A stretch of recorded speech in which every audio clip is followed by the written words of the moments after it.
Faut-il légaliser le cannabis? Yann Biziou, bonjour. Bonjour. Yann Biziou, vous êtes maître de conférence Université Paul Valéry Montpellier 3, laboratoire Coris, et vous êtes spécialiste de droit de la drogue. Droit de la drogue, ça existe le droit de la drogue? Eh oui, vous voyez, ça existe. Elle a des droits, la drogue? Est-ce qu'elle a des droits? Elle devrait en avoir. Et en tout cas, il faudrait organiser sa consommation. Ça, c'est votre thèse? Oui. Elle devrait en avoir. Et moi, je suis favorable et je prône la légalisation contrôlée des stupéfiants et notamment du cannabis qui fait l'actualité. Alors, on peut peut-être, pour se fixer les idées d'abord, voilà, qu'est-ce qu'on entend? Qu'est-ce que c'est le cannabis? C'est quoi le débat sous-jacent? Alors, le débat sous-jacent, c'est deux consommations. C'est la consommation récréative de cannabis, c'est-à-dire les gens qui fument pour se détendre, et sans raison, comme on dit. Et le deuxième débat, c'est le cannabis thérapeutique, un débat qui a émergé il y a 3-4 ans, c'est-à-dire tout le potentiel de soins en utilisant la plante. Et la France est sur deux stratégies qui sont assez contradictoires. Une stratégie d'extrême répression sur le cannabis récréatif et là, une stratégie d'ouverture sur le cannabis thérapeutique avec éventuellement la possibilité d'utiliser le cannabis pour des traitements sur des pathologies lourdes, sur des patients qui souffrent et pour lesquels les solutions actuelles ne sont pas satisfaisantes. Alors, pour être très clair, on est en France, aux USA, au Canada, c'est pas pareil. Exactement. Alors, aux USA, c'est très ambigu. C'est à la fois légalisé et interdit. Au Canada, on a ce qui est pour moi un modèle, un monopole d'État, qui fait appel à des investisseurs privés, à des acteurs privés, mais un monopole d'État qui organise le commerce légal du cannabis, y compris récréatif.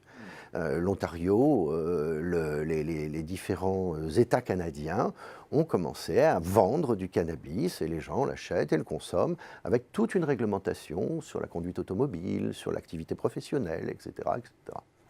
Pour vous, là, il y a un enjeu majeur. Oui. Et à mon avis, une vraie solution.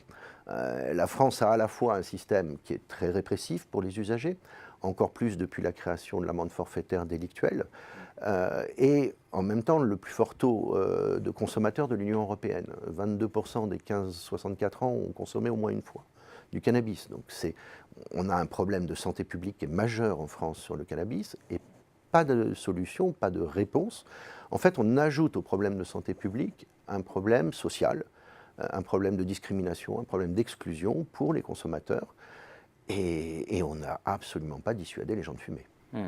Là, on est dans une émission où on parle notamment de management et de business. C'est un business considérable. Et oui, alors c'est assez étonnant parce que jusqu'à présent, dans l'entreprise, la question du cannabis, c'était plutôt la question du consommateur, du dépistage, etc.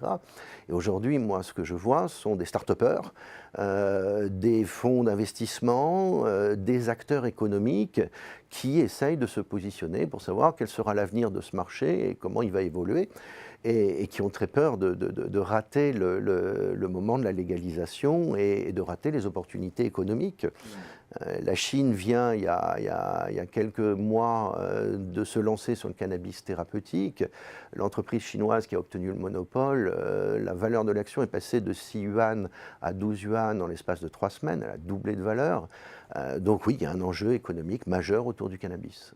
Alors, une des questions, c'est pourquoi en France, on n'arrive même pas à en débattre? Alors, pourquoi on n'arrive pas à en débattre? C'est vrai que c'est une spécificité française que moi... De temps en temps, on sent que ça pourrait émerger, et puis hop, ça s'éteint. Voilà.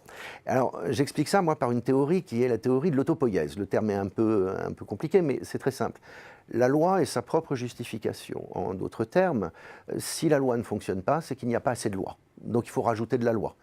Donc vous interdisez, l'interdit ne fonctionne pas, c'est qu'il n'y a pas assez d'interdits. On va remettre un peu d'interdits. Et la loi, comme ça, s'entretient sans qu'on soit capable d'évaluer son efficacité, sa pertinence, et donc d'imaginer un système alternatif. Vous pensez que ça pourra changer? J'en suis certain. J'en suis certain. L'Union européenne, l'Organisation mondiale de la santé, tous les acteurs internationaux sont en train d'évoluer. Maintenant, il y a deux axes. On voit certains pays dans lesquels la répression s'aggrave. Les Philippines, avec les meurtres extrajudiciaires. L'Indonésie, qui est aussi sur une stratégie de plus en plus radicale. Et puis à côté de ça, on a le mouvement de légalisation qui me paraît beaucoup plus sain, qui consiste à organiser les choses et à essayer d'avoir une prise en charge à la fois sanitaire et sociale et en même temps d'offrir une solution pour les gens qui veulent consommer. Faut-il légaliser le cannabis? La question est posée, le débat est sur la table, ici, puisqu'il n'est pas ailleurs. Merci en tout cas. Merci Yann de Bizier le pour faire votre vivre.